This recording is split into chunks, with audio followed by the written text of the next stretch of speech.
Assalamualaikum warahmatullahi wabarakatuh. Perkenalkan, nama saya Muhammad Turkolis. Dengarkan saya. Riyati Purwaningsih. Kami dari kelompok 3 akan membahas tentang kajian persepsi sosial, budaya, dan ekonomi. Manusia adalah makhluk yang dilahirkan paling sempurna. Manusia memiliki kemampuan kognitif untuk memproses informasi yang diperoleh dari lingkungan di sekelilingnya melalui indera yang dimilikinya. Hal-hal yang dapat mempengaruhi kemampuan kognitif pada manusia meliputi tingkat intelijensi, kondisi fisik, serta kecepatan sistem proses informasi pada manusia. Terus teori persepsi diri atau self perception. Persepsi diri adalah bagian dari faktor sosial, sebab persepsi diri adalah upaya untuk mengamati diri sendiri dan berlangsung dalam konteks sosial. Memahami sifat-sifat dan kemampuan diri sendiri. 1. Konsep diri merupakan keseluruhan keyakinan atau belief seseorang berkenan dengan atribut personal dirinya. Kedua, keyakinan seseorang ini muncul sebagai hasil sejumlah pengalaman diri. Ketiga, sementara itu atribut seseorang adalah sesuatu yang melekat atau sifat yang menonjol dalam dirinya. Terus keempat, pengetahuan tentang diri, self, dapat dilakukan melalui proses persepsi diri, refleksi, ataupun perbandingan sosial. Sumber pengetahuan diri ada 3 macam atau self knowledge. 1. Self perfection process. 2. Reflected appraisal process. 3. Autobiography memory. Untuk self perception proses atau sebuah proses persepsi diri adalah pada proses ini seseorang mempersepsikan dirinya melalui perilaku-perilaku yang ditunjukkan dalam kehidupan sehari-hari. Contohnya, orang mengatakan dirinya termasuk yang baik hati apabila dalam keseharian ia memberikan pertolongan pada orang lain, rendah hati, tidak sombong, lemah lembut, dan bertutur kata sebagainya. Untuk reflected appraisal process atau refleksi diri, dalam proses ini individu melakukan refleksi diri atau berkaca dengan mengobservasi atau mengimajinasi apa yang dikatakan orang lain tentang dirinya. Contoh, seorang anak dikatakan oleh orang tuanya bahwa dia berbakat, menyenangkan, gemuk, dan berpikir tentang dirinya seperti apa yang dikatakan orang lain tersebut. Ketiga, autobiografi memori. Proses ini dapat dilihat sebagai bias egosentris self yang Anda inginkan, artinya Anda menginginkan apa yang dimiliki atau harapan agar diri Anda seperti apa. Karakteristik yang seharusnya Anda miliki berkaitan dengan tugas, tanggung jawab, kewajiban terhadap orang lain. Karakteristik ini sangat penting bagi orang lain dan Anda rasakan harus Anda miliki. Selanjutnya dijelaskan oleh rekan saya, Riyati. Ya, selanjutnya self awareness theory. Teori kesadaran diri yang dikemukakan oleh Robert Wickland dan koleganya menyatakan bahwa penelitian yang terfokus pada diri mendorong seseorang untuk memperhatikan diskrepansi diri sehingga memotivasi untuk lari dari kesadaran diri atau mengubah perilakunya. Ada 2 macam fokus perhatian diri.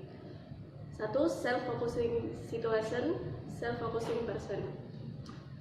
Presentasi diri merupakan proses ketika kita mencoba untuk mengendalikan kesan orang lain tentang diri kita. Strategi presentasi diri merupakan usaha-usaha kita untuk membentuk kesan orang lain dalam cara tertentu dalam rangka untuk mendapatkan pengaruh, kekuatan, simpati, dan perhatian. Teori persepsi sosial. Persepsi sosial merupakan suatu proses seseorang untuk mengetahui atau menginterpretasikan dan mengevaluasi orang lain yang dipersepsi. Untuk faktor-faktor yang mempengaruhi persepsi sosial, 1. Faktor eksternal, yaitu stimulus itu sendiri dan faktor lingkungan di mana persepsi itu berlangsung dan individu sebagai faktor saling berinteraksi dalam individu mengadakan persepsi. 2. Faktor internal, yaitu mengenai keadaan individu yang dapat memengaruhi hasil persepsi datang dari 2 sumber berhubungan dengan segi kejasmanian dan yang berhubungan dengan segi psikologi. Sedangkan lingkungan atau situasi khususnya yang melatar belakangi stimulus juga akan berpengaruh dalam persepsi lebih bila objek persepsi adalah manusia. Sifat-sifat persepsi sosial. Sifat-sifat persepsi sosial ini dibagi menjadi 3. 1. Persepsi sosial bersifat dugaan. Persepsi sosial bersifat dugaan ini, data yang kita peroleh mengenai objek lewat penginderaan tidak pernah lengkap. Persepsi merupakan loncatan langsung kepada kesimpulan. Proses persepsi yang bersifat dugaan itu memungkinkan kita menafsirkan suatu objek dengan makna yang lebih lengkap dari sudut pandang manapun. Yang kedua, proses sosial bersifat evaluatif. Persepsi bersifat pribadi dan subjektif. Dengan ungkapan Carl Rogers, individu bereaksi terhadap dunianya yang dialami dan menafsirkannya dengan demikian dunia perseptual bagi individu tersebut adalah realitas. Oke, yang ketiga, persepsi sosial bersifat konseptual. Merupakan salah satu pengaruh yang paling kuat konteks yang melindungi kita ketika kita melihat seseorang suatu objek atau kejadian sangat mempengaruhi struktur kognitif, pengharapan, dan juga persepsi kita.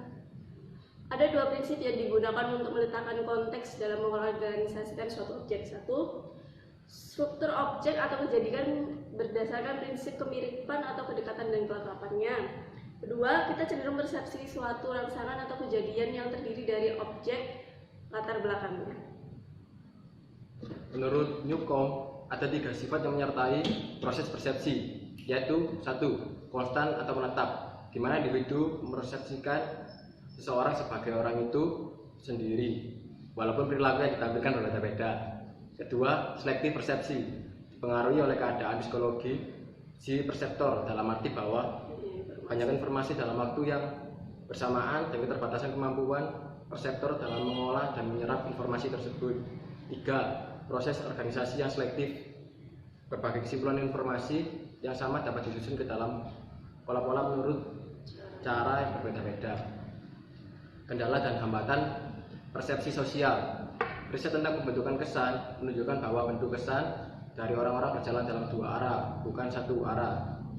Menurut Mulyana 2005, persepsi sosial antara lain 1. Atribusi, 2. Pandangan klise atau stereotip dan prasangka, 3. Efek halo. Atribusi. Riset atribusi menunjukkan bahwa saat ini kita menjelaskan perilaku orang lain cenderung terlalu tinggi peran atau tampilan pribadi dan meremehkan pengaruh situasi yang menyebabkan perilaku seseorang. Atribusi dibagi menjadi 2, atribusi internal atau atribusi disposisional, dan atribusi eksternal atau atribusi lingkungan.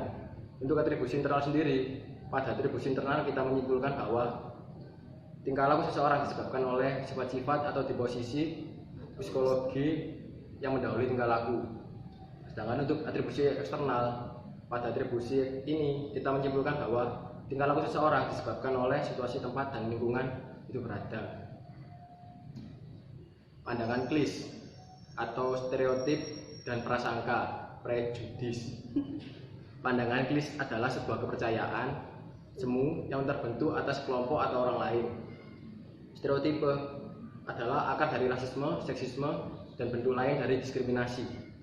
Di Indonesia ada pandangan klise bahwa orang Minang itu pelit, mata itu kasar, orang Jawa itu lemah lembut, tapi ingin berwibawa, dan sebagainya. Peneliti menunjukkan persepsi itu seperti itu tidak benar, bahwa orang tidak dapat diklarifikasi berdasarkan ras, jenis kelamin, jabatan, dan kedudukan kelas sosial. Kemudian efek halo. Menurut Mulyana 2005, kesalahan persepsi jenis ini merujuk kepada fakta bahwa jika kita membentuk kesan menyeluruh tentang seseorang, kesan ini cenderung menimbulkan efek yang kuat atas penilaian kita akan sifat-sifat spesifik. Teori persuasi.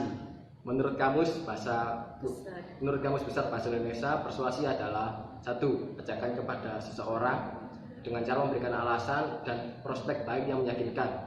2. Bujukan halus. 3. Karangan yang bertujuan membentuk pendapat. Sedangkan persuasi adalah usaha membujuk orang. Hal ini nampak dalam pesan-pesan, dalam kalimat atau paragraf, dalam media pesan, iklan seperti poster dan spanduk. Kemudian pendapat ahli. Komunikasi tentang persuasi. 1.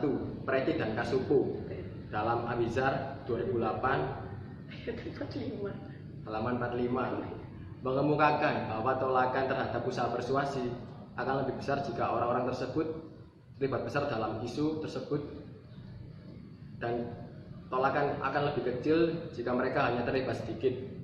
2. Menurut Salomon 1981, suatu paradigma yang menampung proses komunikasi yang tertua adalah paradigma S-R, stimulus dan respon. Karena paradigma pikiran manusia berkembang terus, maka paradigma ini kemudian disempurnakan menjadi S-R.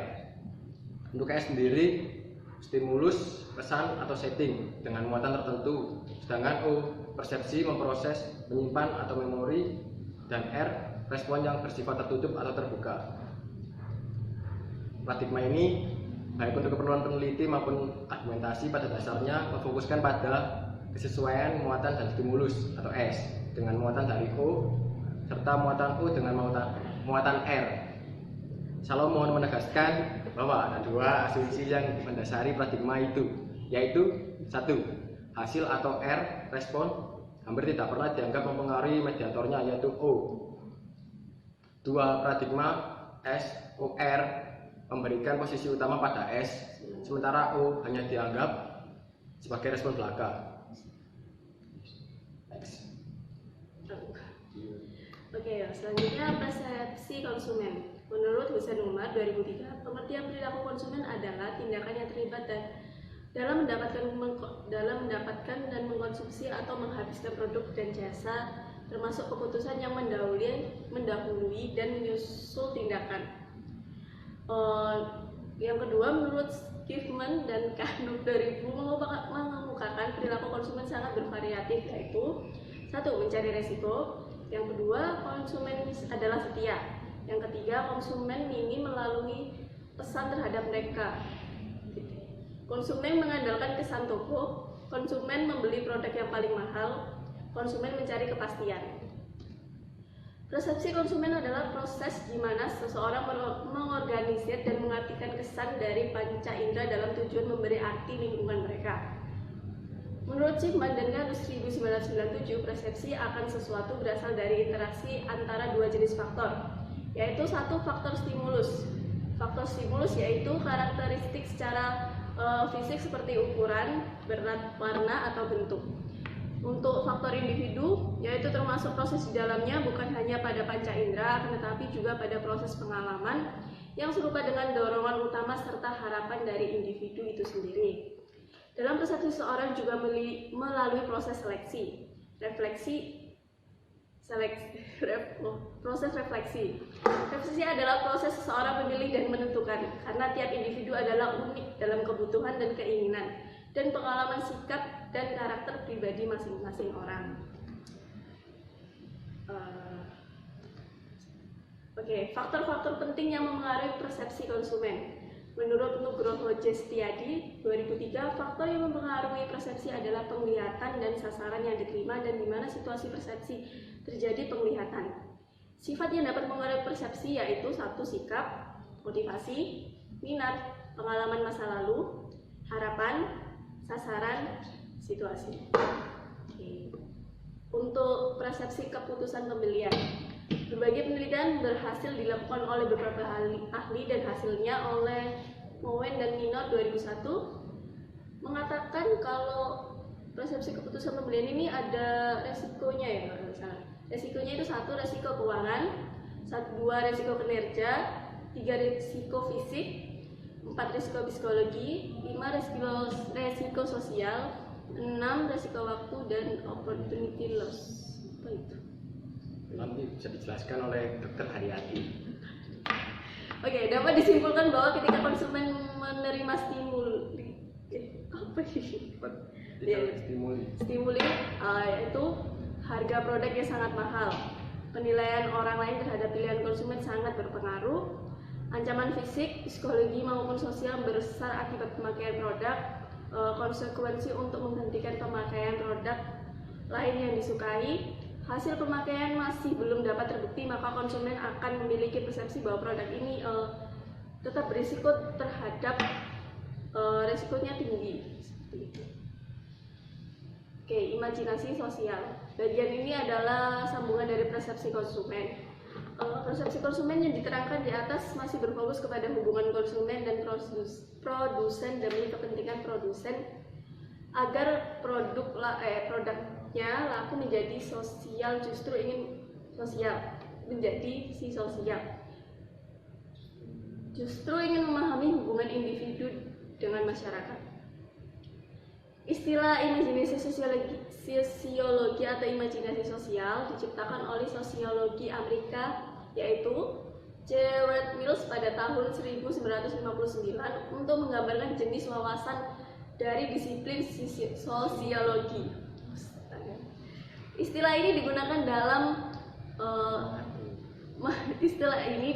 dalam pengantar buku teks dalam sosiologi untuk menjelaskan sifat sosiologi dan relevansinya dalam kehidupan sehari-hari. Sosiologi tentang imajinasi sosial, tapi jangkauannya menunjukkan beberapa kesamaan yang penting. Memahami imajinasi sosial. Definisi imajinasi sosial adalah kesadaran yang jelas tentang hubungan antara pengalaman dan masyarakat yang lebih luas. Hampir setiap perilaku manusia dapat menjadi imajinasi sosial. Salah satu contoh bentuk imajinasi sosial adalah minum teh kiki. Persepsi minum teh dapat diperiksa dalam perspektif yang berbeda-beda, bukan hanya tindakan sederhana karena minum teh oleh sekelompok atau tradisi memiliki imaji tentangnya. Misalnya, 1. Minum teh dipersepsi sebagai sarana menjaga kesehatan. 2. Minum teh dipersepsi sebagai bagian tradisi atau ritual. 3. Minum teh dipersepsi sebagai jenis obat karena mengandung kafein. 4. Minum teh dipersepsi sebagai kegiatan sosial. Perilaku yang dapat memancing imajinasi sosiologi. Hampir setiap apapun kegiatan individu dapat menjadi sebuah imajinasi sosial. Di antaranya adalah mempercantik diri, berolahraga, minum kopi, masak, main sepeda, olahraga, bekerja, sukarela, bersaing, dan kompetisi atletik, perjalanan melukis. Daftar ini dapat diperpanjang lagi dalam setiap kasus di mana Anda berpikir tentang masalah ini atau kegiatan dari perspektif yang berada dari pendekatan sebuah tradisi sosial adalah contoh dari imajinasi sosial. Contoh detail imajinasi sosial, pengaruh sosial terhadap persepsi kecantikan wanita. Sebenarnya tadi banyak, terus kita ambil satu poin saja tentang persepsi kecantikan wanita. Beberapa hal yang mempengaruhi imaji sosial kecantikan ini adalah berikut. 1. Pengaruh media sosial. 2. Konsumerisme. 3. Persepsi kecantikan sejak usia dini. 4. Pengaruh budaya barat. 5. Presentasi diri. 6. Perbedaan waktu dan budaya. Manajemen persepsi. Istilah manajemen persepsi awalnya muncul dan dipelopori oleh pihak militer Amerika, terutama di bidang dinas kerahasiaan, anti terorisme, dan tujuan peperangan. Kemudian dari aplikasinya berkembang ke berbagai bidang di mana tingkat persaingan tinggi, misalkan dunia bisnis, perusahaan konglomerat, dunia olahraga, dan sebagainya. Manajemen persepsi sendiri adalah jenis strategi yang bertujuan untuk mengangkat motivasi, emosi, dan kesimpulan dari pihak lain dengan cara menggunakan pendekatan yang berbeda untuk mengubah persepsi bahwa kesimpulan dari peristiwa masa lalu dan bagaimana proyeksi peristiwa itu ke masa depan. Manajer strategi titik, mengangkat persepsi kelompok, menjatuhkan saingan titik. Manajer pelaksana, mengawasi kinerja kelompok. Dalam teori manajer itu ada dua bentuk, yaitu manajer strategi dan manajer pelaksana. Jenis strategi tertentu telah digunakan dalam operasi militer dalam upaya untuk mendapatkan keuntungan atau atas musuh-musuhnya, dan juga digunakan di antara para pesaing dalam dunia bisnis. Ada beberapa perbedaan pendapat mengenai apakah tugas manajemen persepsi harus tetap berakar kuat dalam penggunaan informasi diverifikasi dan disajikan dengan cara cenderung menuju hasil yang diinginkan, atau hanya strategi yang memungkinkan untuk penggunaan fakta-fakta tertentu selektif sementara mengabaikan orang lain, atau bahkan menghapus untuk masukkan data yang merugikan. Bagi mereka yang fokus pada penggunaan data diverifikasi, tugas ini adalah untuk menilai semua informasi yang tersedia, kemudian menentukan cara terbaik untuk menyajikan fakta-fakta dengan cara memungkinkan menyebabkan penerima untuk bereaksi dengan cara tertentu. Di sini ada sebuah lingkaran perputaran, di mana fokus adalah bukan pada upaya untuk menyesatkan, melainkan untuk mendorong orang lain memperhatikan sistem informasi tertentu, sementara mengecilkan pentingnya orang lain. Ketika berhasil, pendekatan ini memiliki manfaat setelah memberikan semua informasi, meskipun dalam format pasti miring dari sudut pandang dalam hal tertentu. Di lain waktu, lama proses manajemen persepsi termasuk penggunaan data yang tersedia secara selektif. Oke, lanjutnya etika manajemen persepsi merupakan titik kontroversial. Para pendukung strategi ini dalam berbagai bentuknya dapat diketahui bahwa ada alat yang dapat digunakan untuk mencapai kebaikan yang lebih besar yang mungkin atau tidak mungkin menciptakan persepsi selain daripada untuk menang. Lawan manajemen persepsi lebih menyukai bahwa semua data yang relevan dapat disajikan tanpa prasangka sama atau menetapkan prioritas atau nilai setiap bagian dari data. Oke, 6 alat untuk mengelola persepsi. Dalam tulisannya War and Anti-War, Alvin Toffler dan Heidi menjelaskan 6 metode yang digunakan dalam propaganda perang atau dalam keadaan khusus. Prinsip-prinsip ini juga dipakai untuk melunakkan situasi sehari-hari dalam bentuk propaganda. 1. Tuduhan kekejaman. 2. Inflasi hiperbolik. 3. Demonisasi dan dehumanisasi. Kalau nggak tahu nanti bisa tanya Mas Holis. 4. Polarisasi. 5. Sanksi ilahi. 6. Meta propaganda. Oke, nanti saya jelaskan prinsip-prinsipnya di sini. Oke, di sini saya akan menjelaskan tentang metode atau 6 alat untuk mengelola persepsi menurut dari tulisan War Anti-War, Alvin Toffler dan Heidi. Prinsip-prinsip ini juga dipakai melunakkan situasi sehari-hari dalam bentuk propaganda. 1. Tuduhan kekejaman. Menuduh pihak lain telah melakukan tindakan ketidaksenonohan atau tindakan tidak bermoral, kejam, dan mengejutkan akan mengakibatkan musuh dipersepsi sebagai bukan manusia tetapi binatang. Ketika nilai-nilai yang pada musuh telah dianggap rusak, maka memungkinkan untuk bertindak menghukum dan balas dendam secara ekstrim. Contohnya, pemboman sebuah bangunan keagamaan, rumah sakit, atau membunuh korban yang tidak bersalah, terutama anak-anak. Untuk kedua, inflasi hiperbolik, yaitu membesar-besarkan suatu hal-hal dapat diyakini bahwa kelakuan musuh sangat mengerikan, guna generalisasi untuk mengubah suatu contoh menjadi suatu yang terjadi sepanjang waktu, atau satu orang merupakan perwakilan dari semua orang dalam kelompok mereka, guna menekankan kepada faktor kunci nampak menonjol. Misalnya menonjolkan tindakan seorang teroris dan diklaim mewakili kelakuan kelompoknya sehingga dapat meyakinkan setiap orang, menggambarkan kekeliruan yang dilakukan sebagai mengerikan dan kata-katanya biadab. Untuk ketiga, demonisasi dan dehumanisasi. Gambar kemunculan mereka sebagai sangat buruk dalam segala hal, tanpa dapat ditolerir dan atau ditebus lagi. Bingkai mereka sebagai hewan jahat yang hanya mencari untuk menghancurkan apa yang kita sayangi. Contoh, membandingkan mereka dengan setan atau seperti Hitler dan Pol Pot. Menggambarkan tindakan mereka sangat mengerikan dan menjijikan. Untuk selanjutnya akan dijelaskan Mas Holis. Untuk yang keempat, mengenai polarisasi. Buat perbedaan yang sangat kontras antara apa yang Anda dan mereka percayai. Apa yang Anda lakukan dan katakan menunjukkan bahwa mereka tidak seperti kita. Untuk yang kelima, mengenai sanksi ilahi, mengeklaim bahwa apa yang Anda lakukan itu lebih baik dan diperlukan atau sesuai dengan ketentuan yang lebih baik. Untuk yang keenam, mengenai meta propaganda. Meta propaganda tentang propaganda yang menunjukkan bagaimana mereka melakukan hal-hal atau berusaha untuk menipu. Sementara pesan kita didasari dengan hal-hal yang terbukti. Terima kasih, kita kembali ke laptop. Terima kasih. Assalamualaikum warahmatullahi wabarakatuh.